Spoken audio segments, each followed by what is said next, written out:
Hello there and welcome. I'm Chris Gillibo. This is Side Hustle School. I want to begin today with a couple of shout outs. There are a lot of awesome people listening to this show, including you from wherever you are. You're the reason I make this show. And I've been getting a lot of fun notes from people sharing how they listen to the show, what their ritual is, and I think it's really fun. So I wanted to say hi today to Stephen Batchelor, who's listening in the UK. Stephen wrote me and said, a couple of shows back, you talked about the release times of the show and your ritual of getting up in the middle of the night, which is totally true. I live on the west coast of the US, and the show goes online a bit after 3 a.m. my time. So I don't do it every day, but I'm often paranoid. So I wake up to check just to make sure everything's okay. Well, Stephen says here in the UK, it's between 10 a.m. and 11 a.m. He says that time is perfect for me. I get a notification pop up on my screen, and the ritual for me is to get up from my desk, make a cup of tea, and then listen to the show. It's a great break in my day. Stephen, thanks for that story. That's really cool. Maybe I should relocate to the UK so that I don't have to get up at 3 a.m. I'll put that on my long-term goals list. I also want to say hello to Audrey in France, who is a teacher doing a workshop on micro-entrepreneurship and uses the case studies from the podcast with her students. She says if we get a sudden spike of traffic from France, particularly in the Lyon area, it's from her and her students. So thank you so much, Audrey. She also said that several of her students have mentioned that they have new ideas for working on their side hustle, which I think is awesome, of course. So keep listening and thank you for sharing. Wherever you are in the world, hit me up and let me know where you're listening from. I will do more listener shoutouts as we go along. I want this to be an incredibly helpful and useful resource for you every day throughout the year. I have a good story for you today about a guy who creates a private retreat, and I'll tell you about it in just a moment. Today's story comes from Austin Church in Tennessee. Austin is a writer and marketing consultant, as well as co-founder of a startup that builds messaging apps. While he enjoys both of those day jobs, he also has another income-generating project that taps into something different for him. Back in the fall of 2015, Austin was hanging out with his wife and a friend who was telling them both about an entrepreneur retreat for women. Austin immediately wanted to do something like that for men. And as he put it, he took a leap of faith and booked a lodge on his credit card. Now he just needed people to sign up. He made a list of all the guys he knew he'd want to have dinner with and who he thought might be interested in a shared experience focused on making space to examine their life and work. And then he started inviting them. 15 people paid $300 to go on that first retreat, and Space Retreat was born.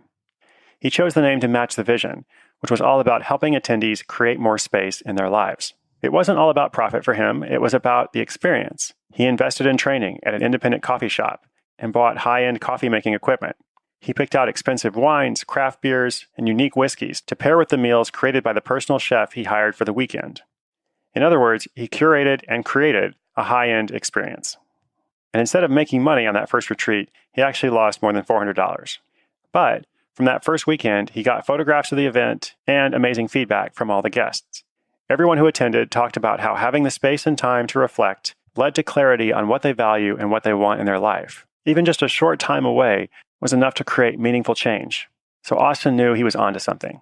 Then he ran a second retreat and a third. Now, by the third one, he increased the price to $1,000 per person.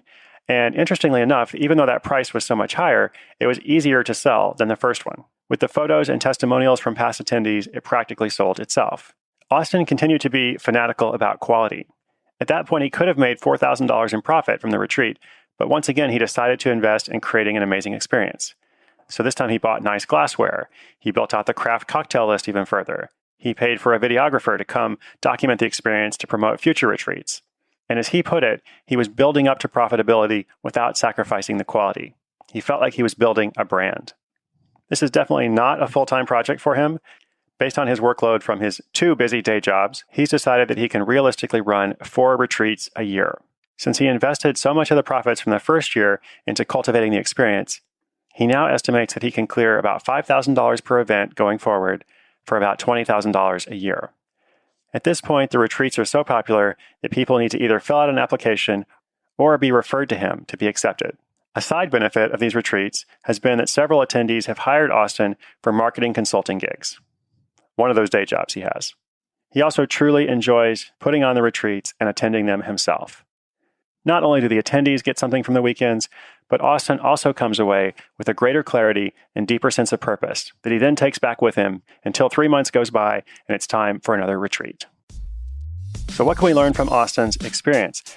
This is a really fun story of a true side hustle in the sense that he deliberately wants to keep it at this manageable level of 4 retreats a year. And by doing so, he doesn't get burned out himself. He keeps it fresh for the attendees. And he also ensures that there is a demand for them. Because even though they're very popular, if he did one a month or he just doubled the number all of a sudden, he might not be able to fill them, or at least not as quickly as he does now. And I think one of the great advantages of this project is that he doesn't have to do a lot of marketing for it. He doesn't have to stress over getting that retreat filled. So for a year is obviously a winning fit. And I think the concept in general reflects the very real need that people have for connection and belonging. So by creating a space that facilitates that within the context of a weekend where everything is provided for, you don't have to worry about making a lot of decisions, he's created a lot of value that's really attractive to the people who are signing up. So congratulations to him. If you ever find yourself in Tennessee or are interested in traveling to this sort of retreat, now you know where to go. Remember, inspiration is good, but inspiration combined with action is so much better. If you want to see the show notes for today's episode, including a link to Space Retreat, go to sidehustleschool.com/60. I'm Chris Guillebeau. You're listening to Side Hustle School, and I'll see you tomorrow.